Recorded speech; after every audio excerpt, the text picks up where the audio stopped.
மக்களுடைய வாழ்க்கையில ஆராய்ந்து பார்க்கிறான். நம்ம யோசிக்கலாம் எப்படியெல்லாம் அவர் அதிசயம் செய்தார். பெதஸ்தா குளத்துல ஆண்டவர் அற்புத அதிசயங்களை செய்தார். குஷ்டரோகியா இருந்தவனுக்கு அற்புத அதிசயங்களை செய்தார். திமிர்வாதக்காரனா இருந்தான், அவனுக்கு அதிசயங்களை ஆண்டவர் செய்தார்.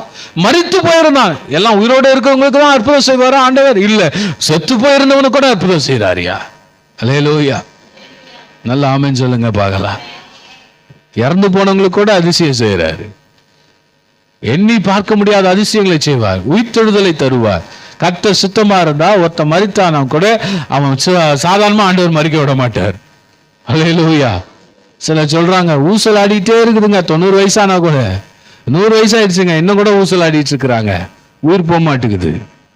எப்படி ஐயா போவோம்? அவர் சித்தம் இல்லைன்னா உயிர் போகாது. அவர் சித்தம் இல்லை என்றால் நம்முடைய ஜீவனை ஒருவராலும் பறிக்க முடியாது.